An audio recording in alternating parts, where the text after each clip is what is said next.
El portazo de mi propio hijo me sacudió los huesos, pero su orden de sirvienta me congeló la sangre en las venas. Soy Tomasa, de 76 años, ex cocinera de mercado. Él olvidó que esta casa y la tierra que pisa son mías.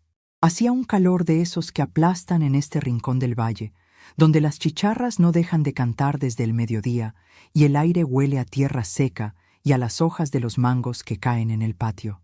Yo estaba en mi cocina, el único lugar del mundo donde siempre fui la reina absoluta. Durante 40 años mantuve mi puesto en el mercado municipal, la cuchara de oro, picando cebollas, hirviendo caldos de gallina y dorando carne para alimentar a media comunidad. Con esas manos llenas de callos y callosidades, que ahora lucen venas saltadas como ríos viejos, levanté cada pared de esta casa. Compré los ladrillos uno a uno, pagué a los albañiles con el dinero que me sobraba de las ventas y planté el limonero que ahora da sombra en el patio trasero. Esta casa huele a mí, a mi esfuerzo, a ajo asado y a la canela que siempre le pongo al café de olla. Mi hijo Renato sabía muy bien de dónde venía cada centavo. O, al menos, eso pensaba yo. Esa tarde de martes, el ruido ensordecedor de un motor rompió la paz del callejón. Renato no me había llamado en 3 semanas. La última vez fue para pedirme dinero prestado para un negocio que no podía fallar. Un dinero que, por supuesto, nunca volvió. Vi a través de la ventana de la cocina cómo se estacionaba un carro brillante, de esos modernos que parecen de juguete, bloqueando la entrada de mi jardín.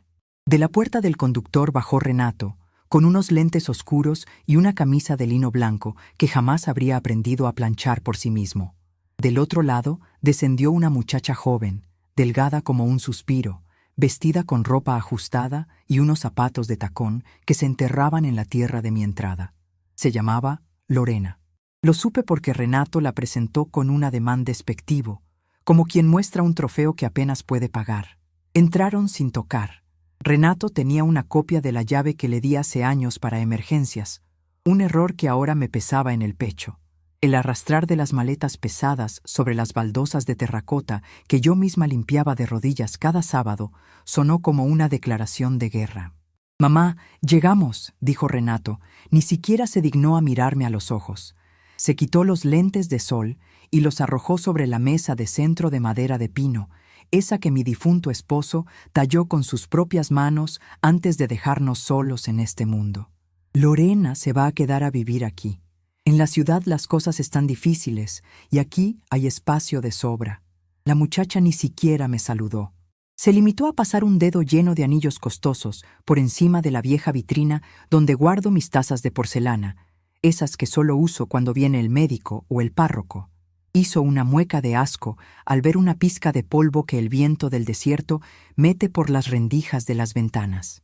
«¿Qué calor hace aquí adentro, Renato?», se quejó ella con una voz chillona que me raspó los oídos. «¿No hay aire acondicionado? Te dije que este pueblo es un horno». «Ya nos acostumbraremos, mi amor», le respondió él, con una voz sumisa que yo jamás le había escuchado. Luego se giró hacia mí. Su rostro, que antes era el de mi niño consentido, ahora tenía una expresión de superioridad que me revolvió el estómago. Se cruzó de brazos, me miró de arriba a abajo, deteniéndose en mi delantal manchado de tomate y en mis chanclas de hule. «Mamá, prepara 2 platos de comida rápido, estamos cansados del paseo, y ponle hielo a las bebidas, que nos urge refrescarnos. Deja las maletas en el cuarto del fondo, el que tiene la ventana grande». La habitación de la que hablaba era mi antiguo taller de costura, el lugar donde guardaba mis recuerdos más preciados y la máquina de coser que heredé de mi madre. Me quedé helada, con el mortero de bronce a medio camino. En ese mortero de metal pesado, gastado por los años, estaba machacando unos dientes de ajo para prepararme un caldo sencillo.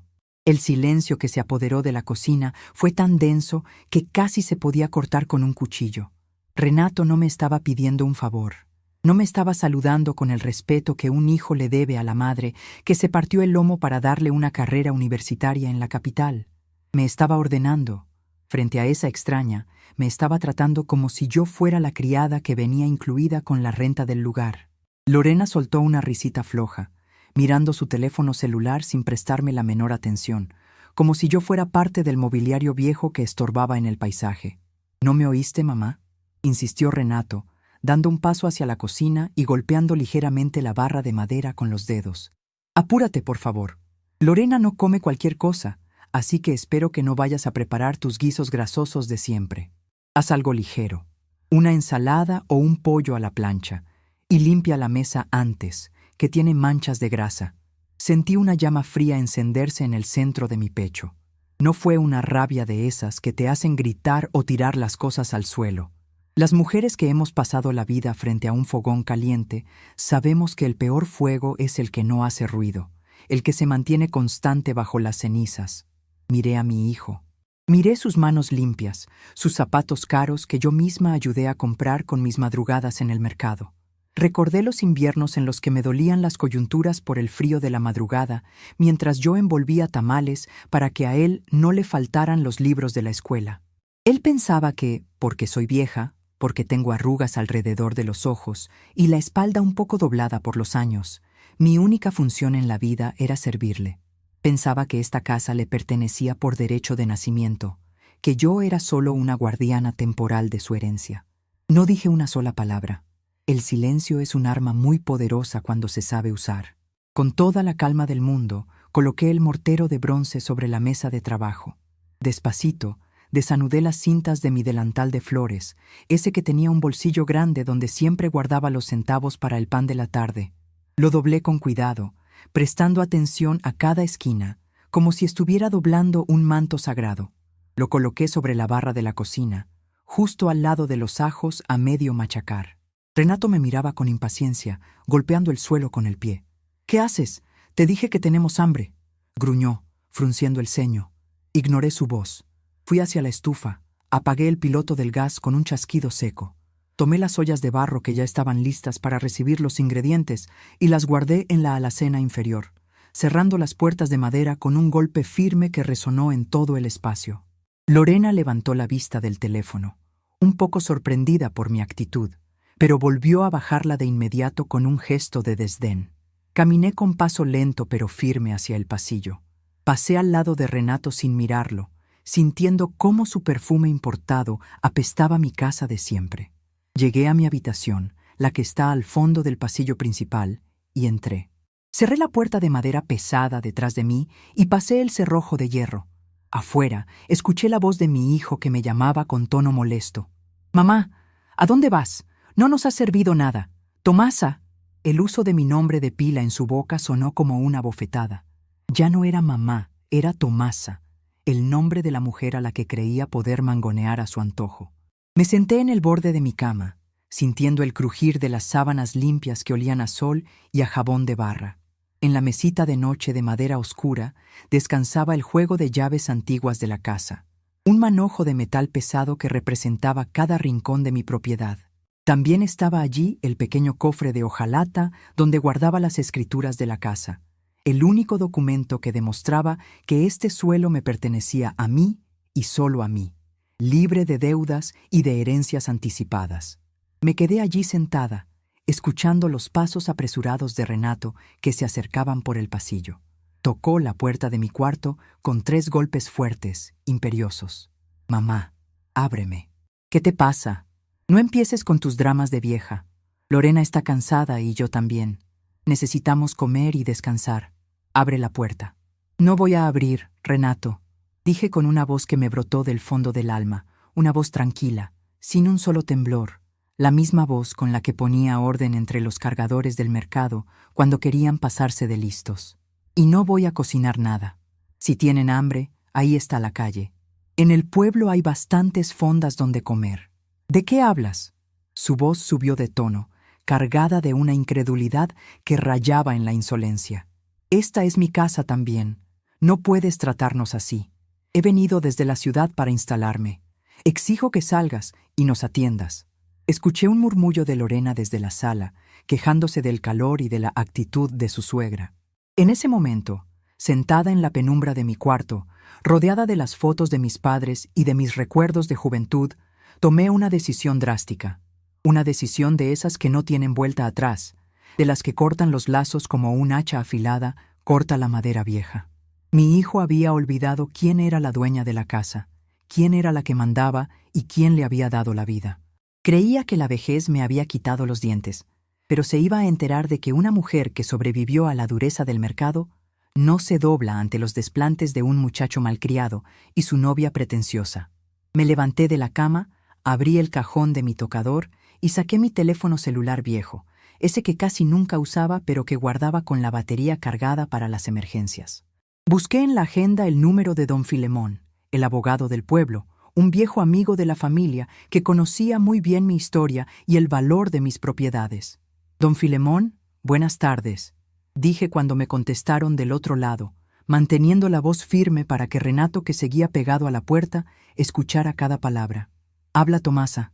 Necesito que venga mañana temprano a la casa. Quiero hacer un cambio urgente en mis documentos y necesito que prepare un contrato de desalojo inmediato. Sí, señor. Así como lo oye. Mañana lo espero para el café. Al otro lado de la puerta de madera, el silencio se hizo tan grande que se podía escuchar el vuelo de una mosca. Renato dejó de golpear. El juego había comenzado y ellos no tenían idea de las cartas que yo guardaba bajo el delantal que acababa de colgar. El silencio que siguió a mis palabras fue tan pesado que casi podía escuchar el zumbido de los mosquitos rondando el foco del pasillo. Afuera de mi puerta, la respiración de Renato se volvió rápida, entrecortada por una rabia que no lograba contener, pero que ya no sabía cómo soltar. Escuché el murmullo de Lorena, esa voz de pajarito mojado que de pronto se volvió un susurro venenoso. Te dije que tu mamá era una vieja difícil, Renato. Ahora, ¿dónde vamos a cenar? Yo no voy a meterme a una fonda mugrosa de pueblo. Cállate, Lorena, le espetó Renato, y por primera vez en la tarde su voz no sonó tan segura. Volvió a golpear la madera de mi puerta, pero ya no con la fuerza del que manda, sino con la desesperación del que se da cuenta de que el suelo que pisa no es tan firme como creía. Mamá, déjate de tonterías. ¿Cómo que un abogado? ¿Cómo que desalojo? Esta es mi casa, yo soy tu hijo. No puedes hacernos esto por un simple malentendido. Estábamos cansados, es todo. Abre la puerta y hablemos como gente decente. La gente decente saluda al entrar, Renato, respondí, sin levantar la voz, pegando la boca a la madera para que me oyera clarito. La gente decente no entra a una casa ajena a dar órdenes como si fuera el dueño del feudo y yo su sirvienta. Ya te di mi respuesta. No hay cena, no hay servicio y mañana viene Filemón. Búscate la vida por hoy, porque de mi cocina no sale ni un vaso de agua para ustedes. Escuché sus pasos alejarse, pesados, arrastrando esa soberbia que ahora le pesaba en los talones. Luego, el portazo de la entrada me confirmó que habían salido. Seguramente irían al único hotel del pueblo, el de la viuda Martínez, a gastarse lo que no tenían para demostrar que no me necesitaban.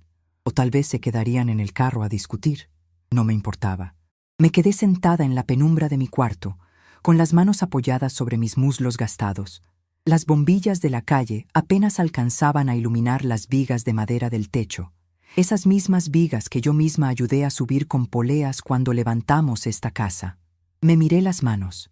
Tienen las manchas de la edad, como hojas secas en otoño, y los nudillos hinchados por el reumatismo que me dejó el agua fría de las madrugadas en el mercado. Pero seguían siendo mis manos. Las manos que mantuvieron a ese muchacho, que le pagaron los libros de derecho, que le compraron sus primeros trajes para que no se sintiera menos que los hijos de los doctores en la capital. Qué rápido se le olvida a la sangre de uno de dónde viene el agua que la nutre. Me levanté despacio y me acerqué a la mesa de noche. Encendí la pequeña lámpara de cerámica y abrí el cajón inferior. Ahí estaba mi cofre de hojalata, una vieja caja de galletas de la marca La Estrella que compré hace más de 30 años. La lámina estaba oxidada en las esquinas, pero el candado de combinación seguía brillando como el primer día. Introduje los números de mi fecha de nacimiento y la tapa se abrió con un quejido metálico. Adentro no había joyas de oro ni fajos de billetes. Había algo mucho más valioso para una mujer que empezó desde abajo: papeles. El acta de propiedad de la casa, firmada por el juez territorial cuando este pueblo todavía era un puñado de calles de tierra, los recibos de las contribuciones pagadas año tras año, sin un solo retraso. Y mi testamento, ese documento que redacté con la ilusión de dejarle un techo seguro a mi único hijo cuando yo ya no estuviera para cuidarlo. Tomé el testamento entre mis manos. Sentí el tacto del papel oficio, grueso y frío. Lo desdoblé y leí mi propia firma, trazada con una caligrafía temblorosa pero clara. En ese papel, yo le dejaba todo a Renato, a mi único hijo, Renato Solís, con la esperanza de que conserve el fruto de mi trabajo. Qué ingenua fui. Pensé que el amor y el respeto se heredaban junto con las paredes. Sentí una punzada en el centro del pecho, un dolor viejo y conocido que me recordó la noche en que su padre murió de un ataque al corazón, dejándome sola con un niño de 7 años y una deuda enorme en la carnicería del mercado. En ese entonces, muchos me dijeron que vendiera el terreno, que una mujer sola no iba a poder con la carga, que terminaría pidiendo limosna. Pero yo me amarré el delantal, me planté frente a las hornillas de la cuchara de oro y me prometí que a mi hijo nunca le faltaría nada. Y ese fue mi error. Le di tanto que terminó creyendo que el mundo entero le debía la renta. La vejez tiene una trampa muy sucia. La sociedad, e incluso tu propia familia, empieza a tratarte como si fueras un mueble viejo que estorba en la sala. Te miran con esa lástima condescendiente, te hablan con una voz infantilizada, como si los años te hubieran secado el cerebro junto con las arrugas de la cara.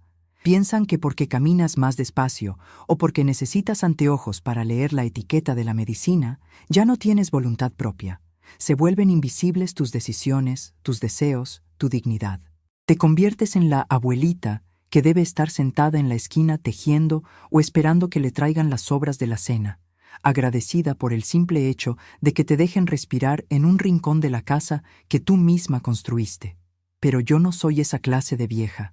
Yo soy Tomasa, la que manejaba a 3 ayudantes temperamentales en el mercado, la que le gritaba a los proveedores si traían la verdura marchita, la que sabía exactamente cuántos gramos de sal necesitaba un caldero de 50 litros de sopa para que los clientes hicieran fila bajo el sol. Mi mente seguía tan afilada como el cuchillo de carnicero que todavía guardo en el cajón de la cocina. Guardé el testamento en el cofre, pero esta vez lo dejé aparte, listo para entregárselo a Filemón mañana. Si mi hijo quería tratarme como a una sirvienta antes de que yo muriera, entonces no merecía recibir los frutos de mi muerte. No iba a dejarle esta casa para que la llenara de pretensiones, para que Lorena se paseara por mis pasillos con sus tacones caros, despreciando el polvo de la tierra que nos dio de comer. Empecé a trazar el plan en mi cabeza, con la misma precisión con la que organizaba las compras del mes para el negocio.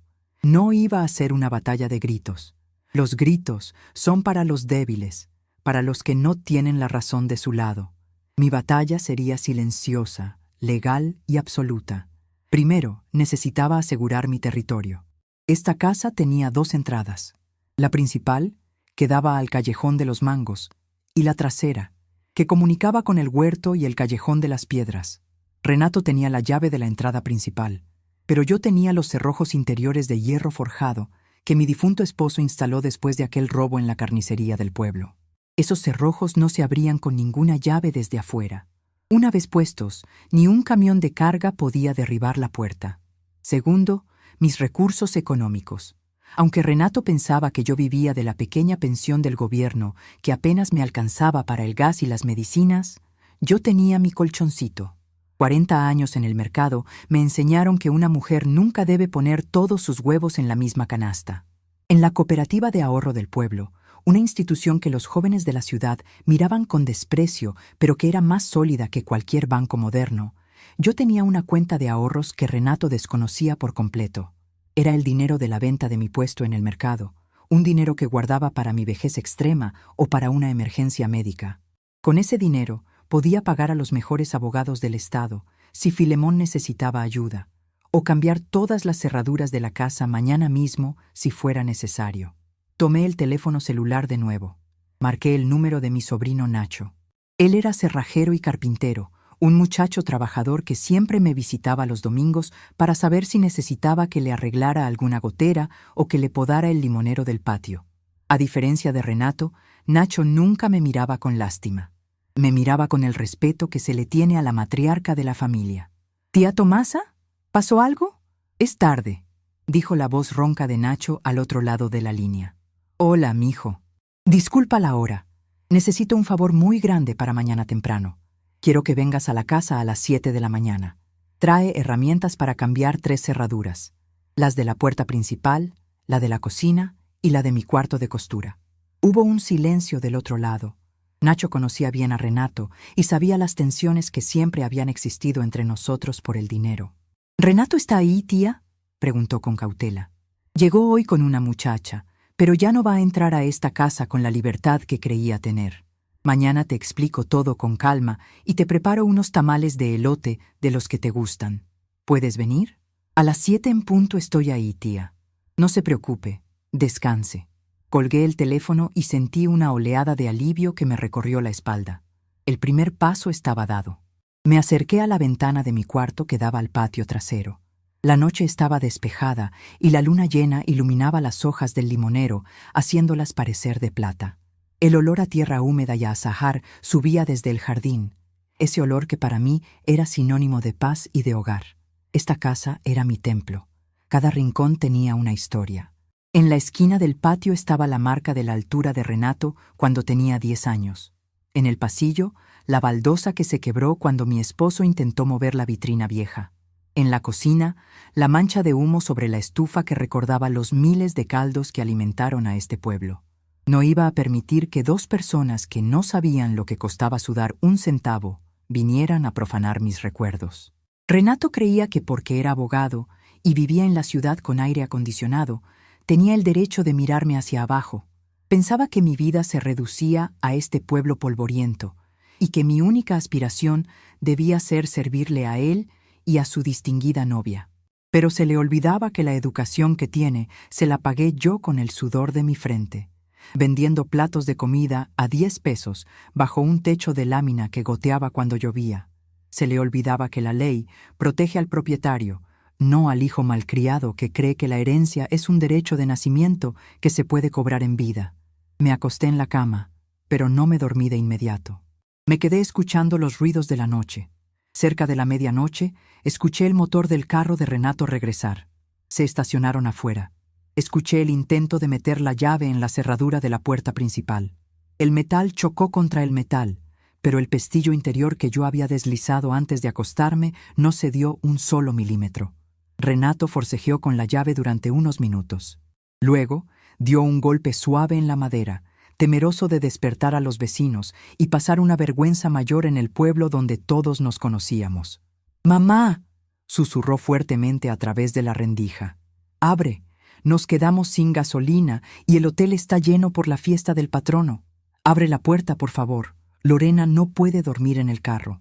Me di la vuelta en la cama, acomodé la almohada de plumas que yo misma había rellenado y cerré los ojos.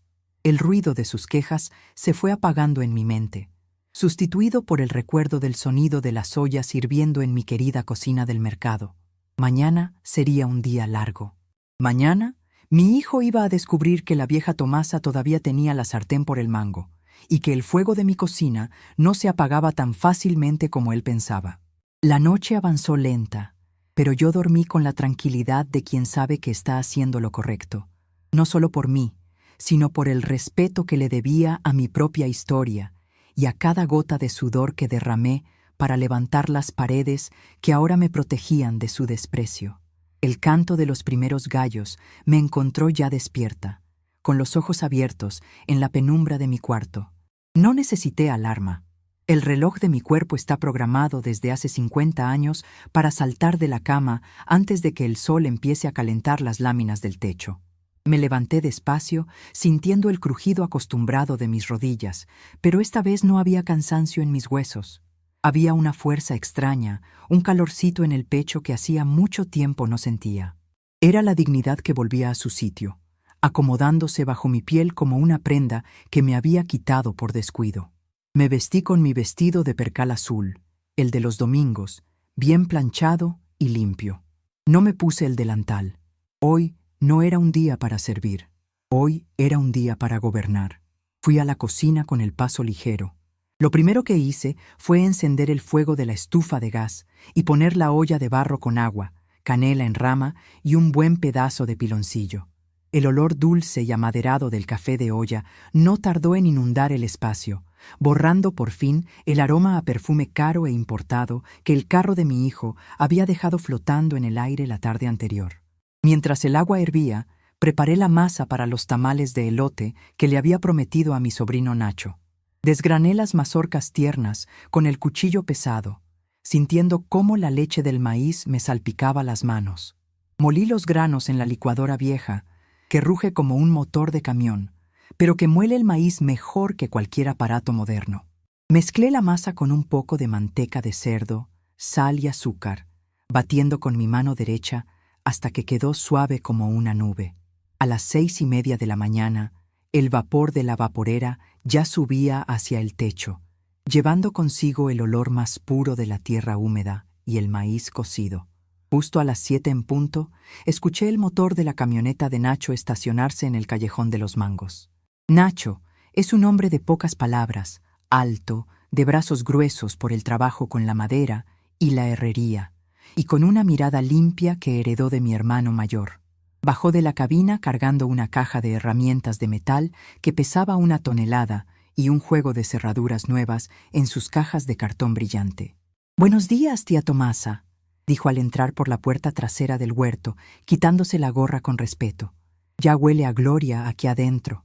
«Pásale, mijo», le respondí, señalándole la mesa de madera. «Siéntate y tómate un café caliente con un tamal de elote antes de empezar. El trabajo fuerte no se hace con la panza vacía».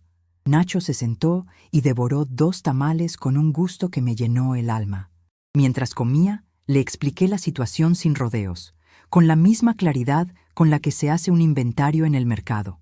Le conté cómo Renato había entrado sin saludar, cómo me había ordenado prepararle de comer como si yo fuera su empleada y cómo pretendía meter a esa muchacha a vivir en mi casa, adueñándose del cuarto de costura que guarda las memorias de toda mi vida.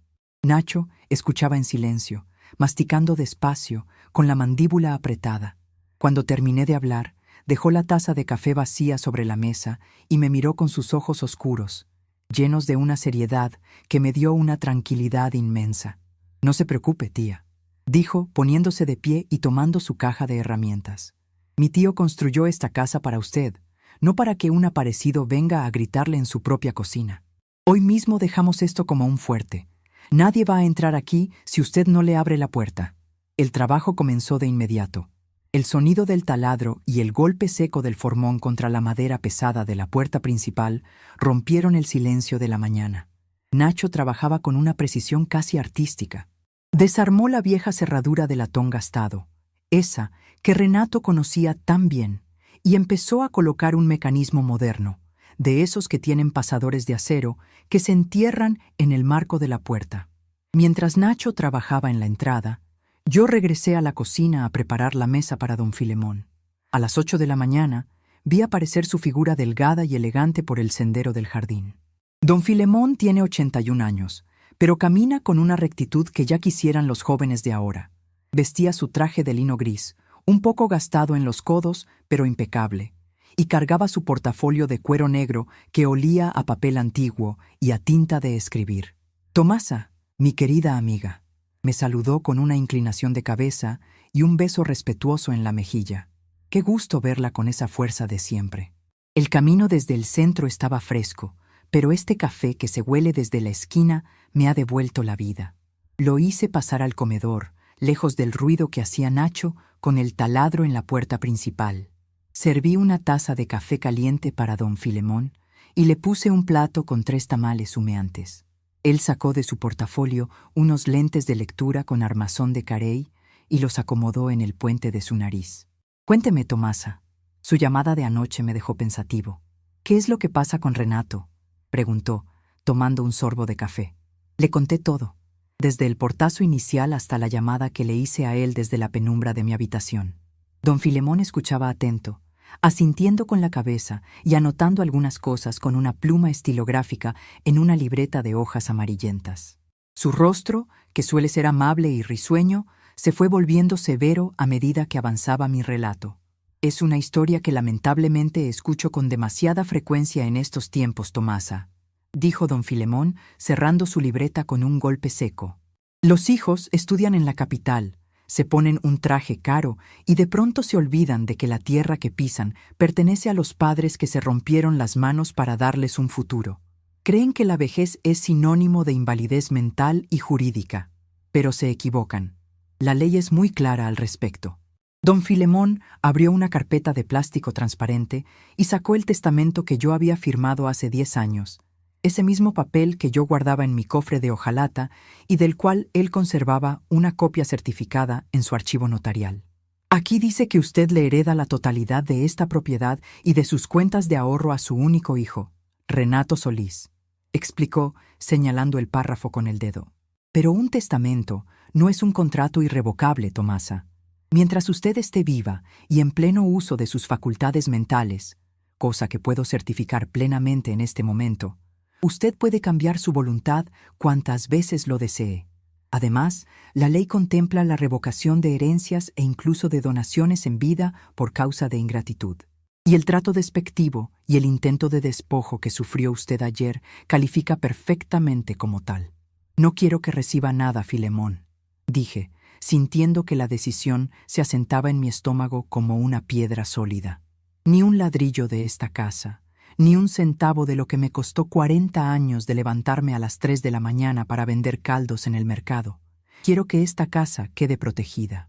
Si yo falto, prefiero que se venda y que el dinero se entregue al asilo de ancianos del pueblo o a la reconstrucción del mercado municipal. Pero a Renato no le queda nada aquí. «Entendido», respondió don Filemón con una sonrisa de aprobación. «Traigo conmigo la declaración de revocación testamentaria. Solo necesito que la firmemos ante los testigos que he traído en mi auto, que están esperando afuera. Además, he preparado un documento de notificación formal de desalojo y restricción de acceso a la propiedad. Como Renato no tiene ningún derecho legal sobre este inmueble, su permanencia aquí sin su consentimiento expreso constituye un delito de allanamiento». En ese momento, un ruido ensordecedor interrumpió nuestra conversación. Fuera de la casa, el carro brillante de Renato frenó de golpe, levantando una nube de polvo que entró por las rendijas de la ventana. Escuché las portezuelas cerrarse con violencia. «Parece que los invitados de honor han llegado», dijo don Filemón, acomodándose los lentes con parsimonia. Me asomé por la ventana del comedor. Renato caminaba a paso veloz por el sendero del jardín, con la camisa de lino arrugada y manchas de sudor bajo los brazos. Detrás de él venía Lorena, con los ojos hinchados por el desvelo, el maquillaje corrido y un zapato de tacón en la mano, caminando descalza sobre la tierra seca con una mueca de dolor y rabia que le deformaba la cara de muñeca. Evidentemente, pasar la noche en el carro o en algún rincón incómodo del pueblo no había sido parte de sus planes de vacaciones. Renato llegó a la puerta principal e intentó meter su llave en la cerradura. El metal chocó, pero la llave ni siquiera pudo entrar en la ranura. Nacho estaba parado justo del otro lado, terminando de ajustar el pestillo de seguridad. «¿Pero qué es esto?», gritó Renato desde afuera, golpeando la madera con el puño. «¡Mamá! ¡Abre la puerta! ¿Por qué cambiaron la chapa? Nacho, sé que estás ahí adentro. Escucho tus herramientas. ¡Abre de inmediato!». Nacho no se movió. Me miró a mí a través del pasillo, esperando mi señal. Caminé despacio hacia la entrada, sintiendo la mirada de don Filemón que me seguía desde el comedor. Me paré detrás de la puerta nueva, sintiendo el aroma a madera recién cortada y a metal limpio. «No grites, Renato», dije con una voz tranquila, pero que tenía la fuerza de la corriente de un río. «Los vecinos están durmiendo y no tienen por qué enterarse de tus faltas de respeto.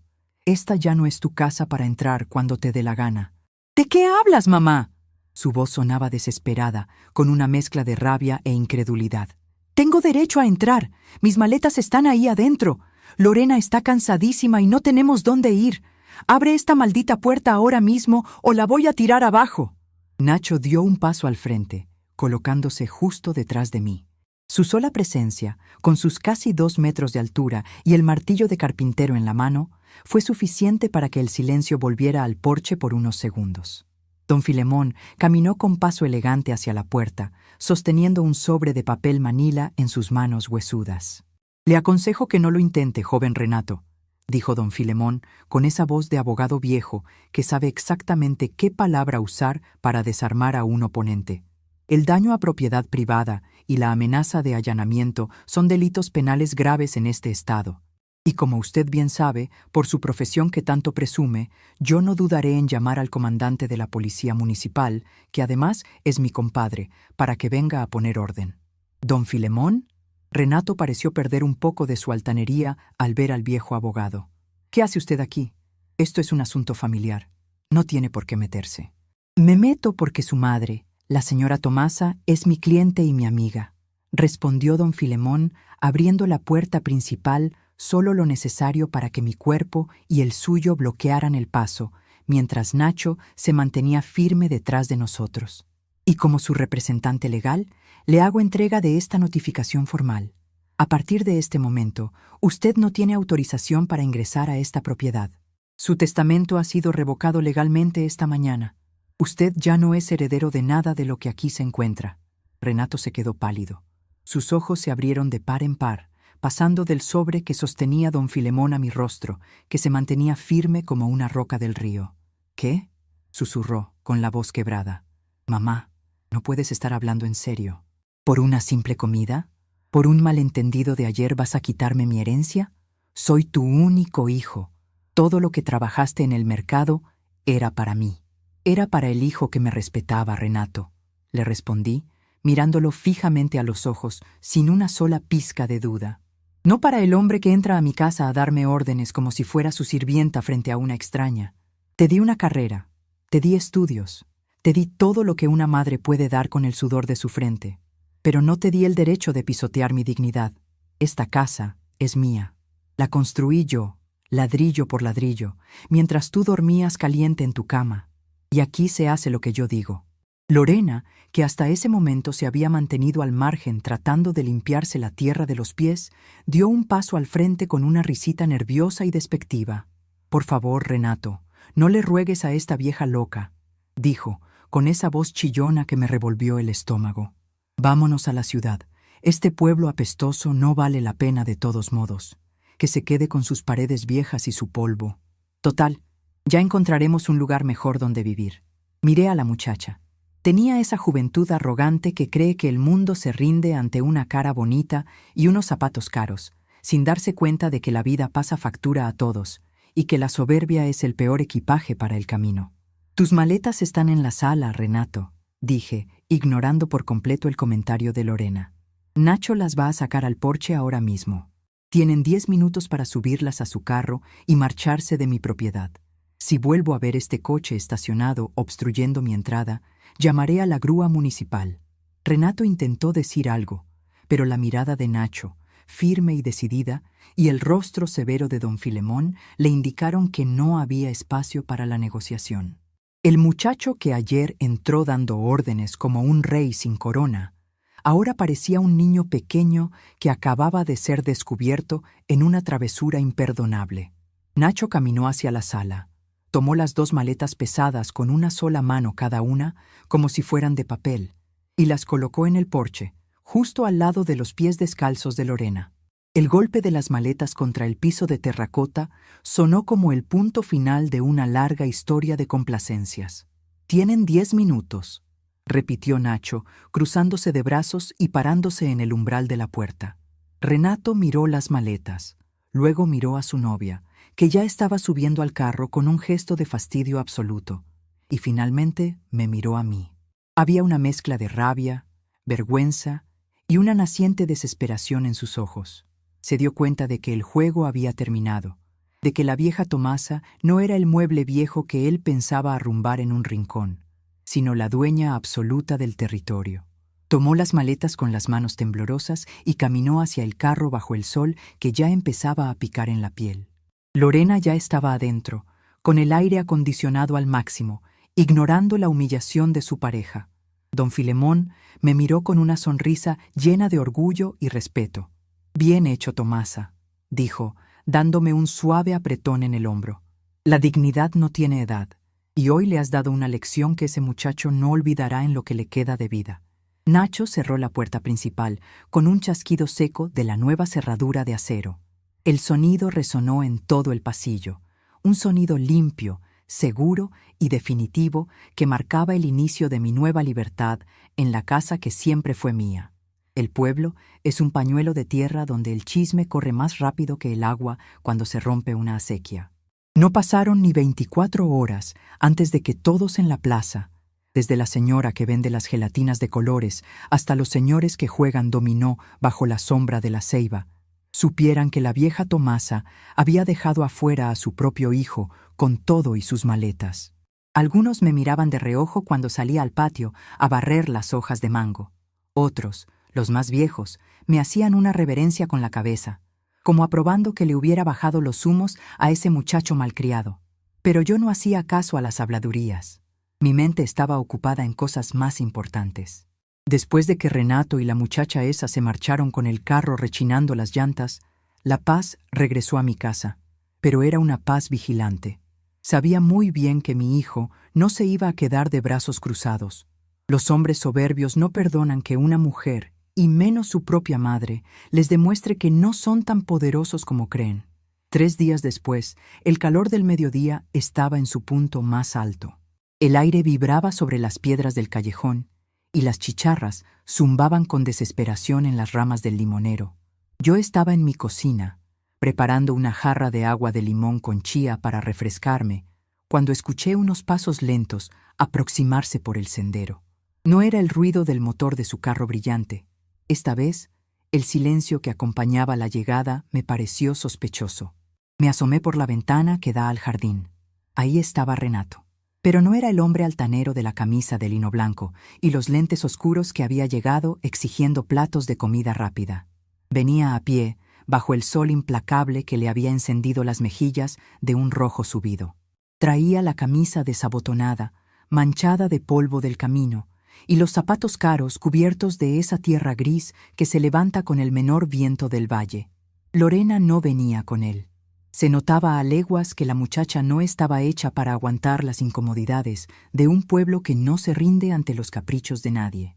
Se detuvo frente a la puerta principal nueva, esa que Nacho había dejado tan firme que parecía la entrada de un banco.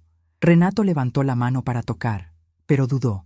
Se quedó mirando la cerradura de acero brillante durante 1 minuto entero, dándose cuenta de que su llave ya no servía para nada en este mundo. Finalmente, dio 3 golpes suaves, casi temerosos, muy diferentes a los portazos de la semana pasada. ¡Mamá!, llamó con una voz que ya no tenía el tono de mando, sino una ronquera de cansancio. «Mamá, soy yo. Por favor, ábreme. Necesito hablar contigo a solas». No le contesté de inmediato. Dejé que el silencio de la tarde hiciera su trabajo, que el calor le cobrara la caminata desde la carretera principal. Terminé de exprimir los limones. Vertí la chía en la jarra de vidrio y revolví el agua despacio, escuchando el tintineo de los hielos contra las paredes del cristal. Solo cuando el agua estuvo bien fría, caminé hacia la puerta. No abrí por completo. Pasé el cerrojo de cadena y abrí apenas una rendija, lo suficiente para mirarlo a los ojos a través del espacio seguro. «No tienes nada que hablar conmigo, Renato», le dije con voz seca. «Don Filemón fue muy claro contigo. Tus cosas están fuera de esta propiedad y no tienes permiso de estar aquí». «Mamá, por amor de Dios, escúchame», suplicó, pegando la frente a la madera. Lorena se regresó a la ciudad en un autobús de 2ª clase. Me dejó. Dijo que no podía estar con un hombre que no tiene ni dónde caerse muerto y que se deja humillar por su madre. Pero eso no es lo peor. Estoy en un problema muy grande, mamá. Un problema del que solo tú puedes salvarme. «¿Ah, sí?», solté una risita amarga. Qué raro. Hace 3 días yo era la vieja ignorante que debía apurarse a servirles la cena porque estaban cansados. Ahora resulta que soy tu única salvación. «Las cosas de la vida, Renato. Fue un error, de verdad», dijo, y vi que una lágrima real de desesperación le surcaba el polvo de la mejilla. Estaba presionado. El negocio de la oficina en la capital no va bien. Los socios me están exigiendo mi parte del capital para no disolver la sociedad y demandarme por incumplimiento de contrato. Son 50,000 pesos, mamá. Si no los pago antes del viernes, me van a quitar la licencia de abogado y voy a terminar en la cárcel. Me quedé mirándolo. Su desesperación era auténtica. Pero no era la desesperación del hijo que sufre por haber lastimado a su madre. Era el miedo del soberbio que se ve acorralado por sus propias mentiras. ¿Y de dónde pretendías sacar ese dinero, Renato?, pregunté, aunque en el fondo de mi corazón de cocinera vieja ya sabía la respuesta. ¿Por eso venías a instalarte aquí con esa muchacha? ¿Para convencerme de vender la mitad del terreno o para pedir un préstamo usando las escrituras de esta casa como garantía? Renato bajó la mirada, incapaz de sostenerme el juicio de mis ojos cansados, pero firmes. Su silencio fue la confesión más clara. Pensé que, como la casa al final va a ser mía, podíamos pedir un crédito puente, murmuró, arrastrando las palabras. Total, tú ya no necesitas tanto espacio y con lo que produce el huerto te alcanza para vivir bien. Y va a pagar las mensualidades, te lo juro. Eres un sinvergüenza, Renato, dije, sintiendo que la última pizca de dolor por él se evaporaba, dejando solo una fría claridad. Viniste a despojarme en vida, a tratarme como a una sirvienta en mi propia casa, mientras planeabas cómo quitarme el techo que me costó 40 años de dolor de espalda y madrugadas heladas en el mercado. Pero cometiste un error muy grande. Pensaste que porque no tengo estudios de universidad y porque tengo las manos llenas de callos, no sé cómo funciona el mundo de los papeles. Abrí la puerta por completo. La presencia de Nacho, que estaba en el patio trasero limpiando el canal de agua, se hizo notar cuando caminó hacia el pasillo con el rastrillo al hombro, asegurándose de que Renato viera que no estábamos solos. Mi hijo dio un paso atrás, intimidado. «Pasa al comedor», le ordené, dándole la espalda y caminando hacia adentro. «Vamos a hablar del dinero que necesitas». Renato entró tímidamente, arrastrando los pies como un perro regañado. Se sentó en una de las sillas de madera de pino, la misma donde su padre se sentaba a hacer las cuentas de la carnicería. Yo me quedé de pie, apoyando las manos sobre la mesa. «¿Crees que eres muy listo porque tienes un título colgado en la pared de tu oficina en la ciudad?», empecé a decirle, mirándolo desde arriba. «Pero te olvidaste de que la que te pagó cada semestre de esa carrera fue esta vieja cocinera.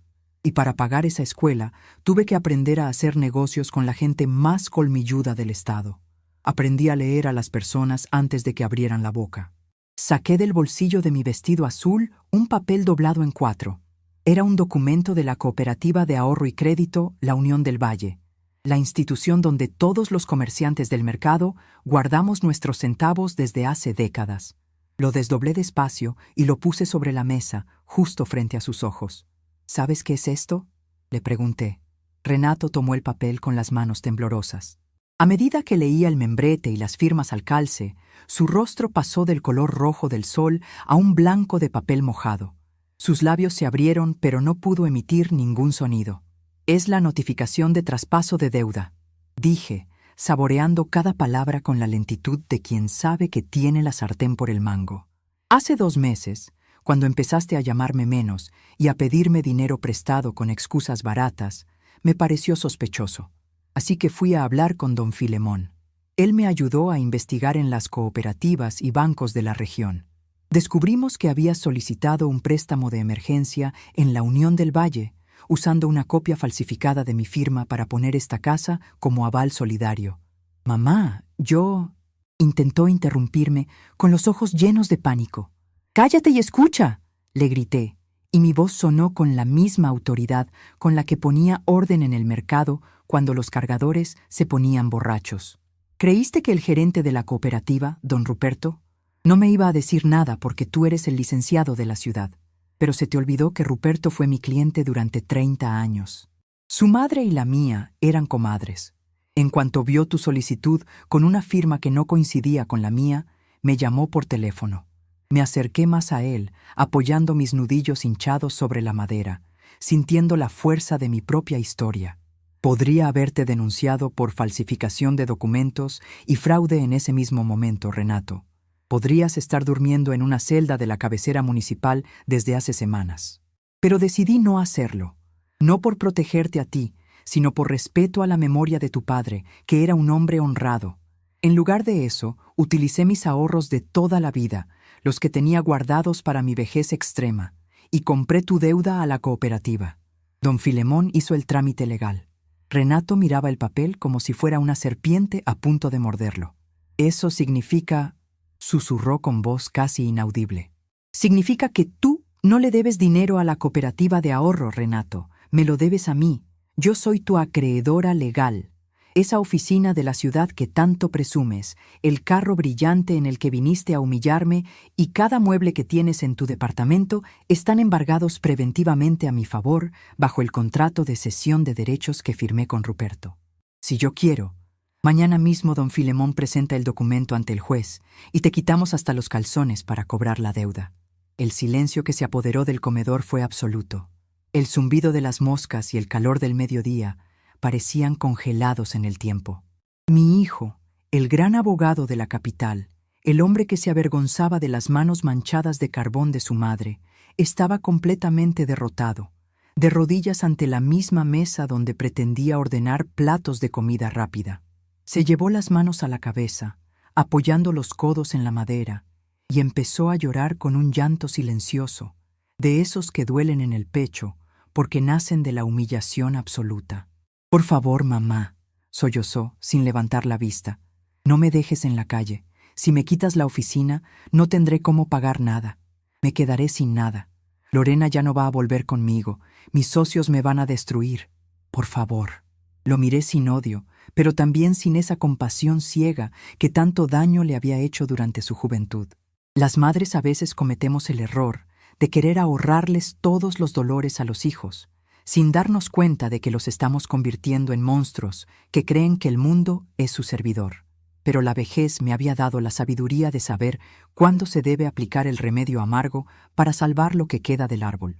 «No te voy a quitar la oficina, Renato», dije con voz tranquila, sentándome por fin en la silla frente a él.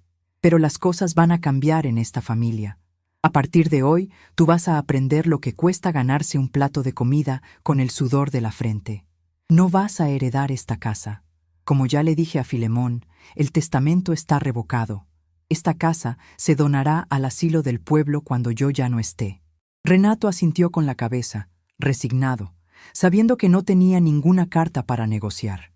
«En cuanto a la deuda», continué, «vas a pagarme cada centavo. Don Filemón va a redactar un contrato de pago mensual, con un interés bajo pero estricto. Cada primer sábado de mes vas a venir a este pueblo, vas a entrar por esa puerta, me vas a saludar con el respeto que le debes a tu madre y me vas a entregar el dinero en la mano. Y no vendrás en tu carro costoso, vendrás en el autobús de segunda clase, como la gente trabajadora de este valle, para que recuerdes de dónde venimos». Vi cómo sus hombros se relajaban un poco ante la posibilidad de no ir a la cárcel, pero la humillación de tener que rendir cuentas cada mes seguía pesándole en el rostro. «¿Y si no cumplo, mamá?», preguntó con voz temerosa.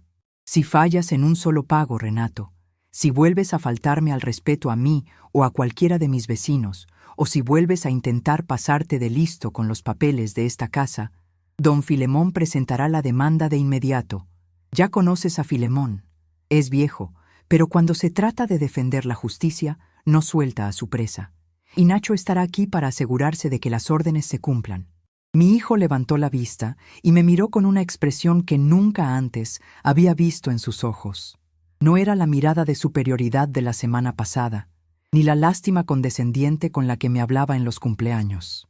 Era una mirada de absoluto respeto, de un temor reverencial ante la mujer que, con su delantal de flores y sus manos cansadas, había demostrado tener más poder, más inteligencia y más dignidad que todos sus socios de la capital juntos.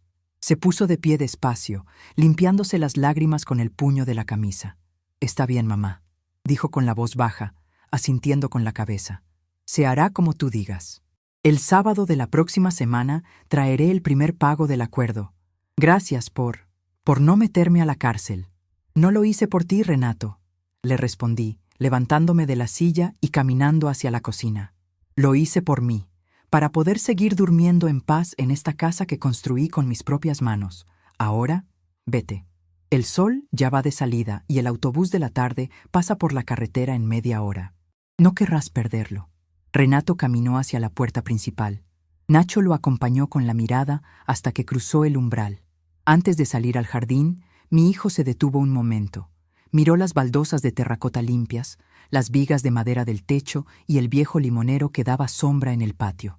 Parecía que por fin estaba viendo la casa de su infancia no como un botín de herencia que cobrar, sino como el templo sagrado de una mujer que no se iba a dejar doblar por nada ni por nadie. Salió despacio, cerrando la puerta detrás de sí con un cuidado extremo, como si temiera romper el silencio sagrado de mi hogar. Me quedé en la cocina, escuchando el sonido de sus pasos que se alejaban por el callejón de los mangos hasta perderse en el ruido del viento de la tarde. Tomé mi vaso de agua de limón con chía, di un sorbo largo y sentí el frescor correr por mi garganta, aliviando por fin el calor del día. Las chicharras seguían cantando en el patio, pero ahora su canto me parecía una música de victoria, una celebración de la tierra que seguía siendo mía, libre de deudas, de mentiras y de la soberbia de los que creen que la vejez apaga el fuego de la dignidad. El olor de la tierra mojada después de la primera lluvia de mayo siempre me ha parecido el aroma de los nuevos comienzos. El agua bendita del cielo limpia el polvo reseco que el viento amontona en los rincones del patio, y las hojas del limonero brillan con un verde tan vivo que parece que tuvieran luz propia. Los primeros meses después de aquella tarde de furia y papeles notariales pasaron con la lentitud de un caldo que se cocina a fuego manso. Pero cada día que despertaba, sentía que el aire que respiraba en mis habitaciones era más ligero, más mío. Ya no había sombras de desprecio rondando mis pasillos, ni el eco de pasos ajenos que pretendían adueñarse de lo que tanto me costó levantar. La gente del pueblo, que al principio cuchicheaba en las esquinas de la plaza, terminó por acostumbrarse a mi nueva rutina. Ya no me miraban como a la viuda solitaria que esperaba la muerte sentada en una mecedora. Ahora me veían como a doña Tomasa, la mujer que había puesto en su sitio al abogado de la capital. El primer sábado del mes llegó con un cielo despejado y un viento fresco que bajaba de la sierra. Me levanté temprano, como siempre, pero esta vez no había prisa ni angustia en mis movimientos. Me puse mi vestido de algodón lila, me trencé el cabello gris con paciencia y me senté en el porche delantero a esperar. A mi lado, sobre la mesita de pino, descansaba una jarra de agua de Jamaica bien fría y 2 vasos de vidrio. No lo hacía por sumisión, lo hacía porque la hospitalidad es una ley de la gente del campo que ningún agravio puede borrar. A las 10 de la mañana, el autobús de segunda clase, ese camión viejo y pintarrajeado que rechina en cada curva, se detuvo en la esquina del callejón de los mangos. Vi bajar a unos cuantos campesinos con sus sombreros de paja y sus bolsas de mandado. Al final de la fila descendió Renato. Lo observé caminar por el sendero de tierra. Ya no vestía aquellas camisas de lino italiano que parecían no conocer el sudor, sino un pantalón de mezclilla sencillo y una camisa de algodón azul, de esas que se compran en las tiendas del centro de la ciudad. Traía los zapatos llenos del polvo del camino y venía cargando un portafolios de lona gastada. No traía carro brillante, ni lentes oscuros, ni a la muchacha de los tacones caros que no sabía caminar sobre la tierra. Venía solo, con los hombros un poco caídos, pero con una postura que ya no expresaba la soberbia de antes, sino una timidez que casi me dio ternura. Se detuvo al pie del porche, quitándose una gorra de béisbol con la mano derecha. «Buenos días, mamá», dijo con voz baja, mirándome a los ojos por un segundo antes de bajar la vista hacia las baldosas. «Buenos días, Renato», le respondí, señalando la silla de madera que estaba frente a mí. «Siéntate. El camino desde la carretera es largo y el sol ya empieza a calentar fuerte. Tómate un vaso de agua». Él se sentó despacio, como si temiera romper la silla o como si no se sintiera digno de estar en ese espacio. Tomó el vaso de agua que le serví y lo bebió de un solo trago, dejando escapar un suspiro de alivio. Luego abrió su portafolios de lona. Sacó un sobre de papel manila y lo colocó sobre la mesa con un cuidado extremo, como si estuviera manejando un cristal delicado. «Aquí está lo de este mes, mamá», dijo, empujando el sobre hacia mí. «Son 3,000 pesos, tal como lo acordamos con don Filemón. El recibo de la transferencia bancaria para el fondo de ahorro también está adentro. Mis socios aceptaron el plan de pagos y el negocio en la oficina empieza a estabilizarse, aunque ahora tengo que trabajar el doble de horas para cubrir los gastos». Tomé el sobre, Lo abrí y conté los billetes uno a uno. No lo hacía por desconfianza, sino para demostrarle que en esta nueva etapa de nuestras vidas las reglas se cumplían al pie de la letra. Todo estaba completo. Guardé el sobre en el bolsillo de mi vestido y asentí con la cabeza. «Está bien, Renato. Tu palabra sigue teniendo valor y eso es lo que importa», le dije mirándolo fijamente. «¿Cómo te ha ido en la ciudad?»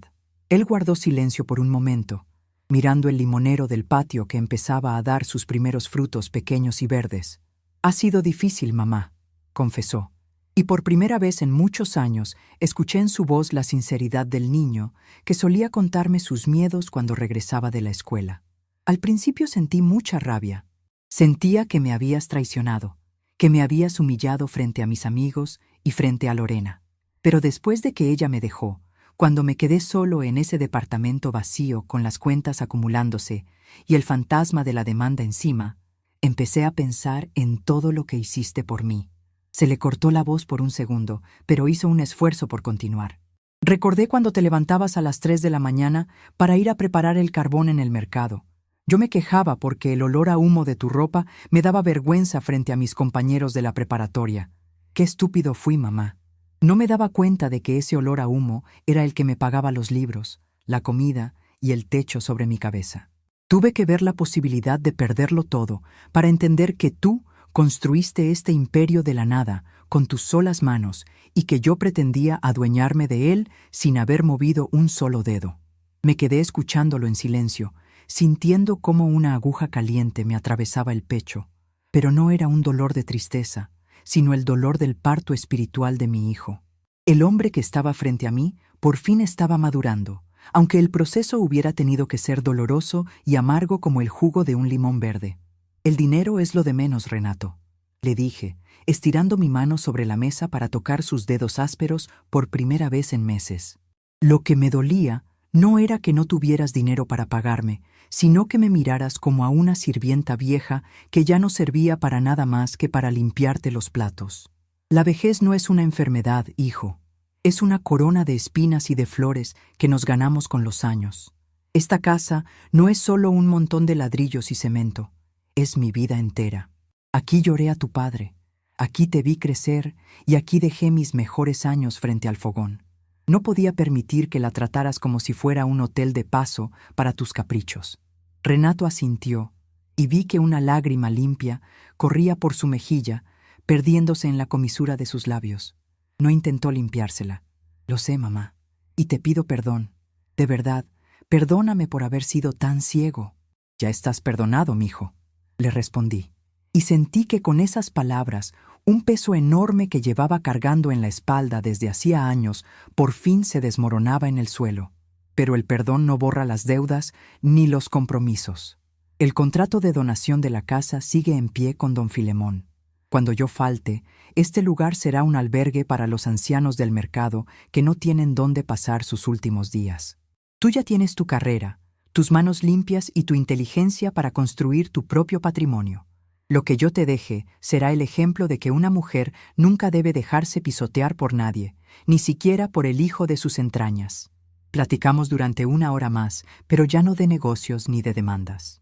Me contó de los casos sencillos que estaba llevando en los juzgados locales, de cómo había tenido que aprender a cocinar sus propios frijoles para no gastar en restaurantes caros, y de la paz que sentía al no tener que aparentar una vida de lujos que no podía pagar.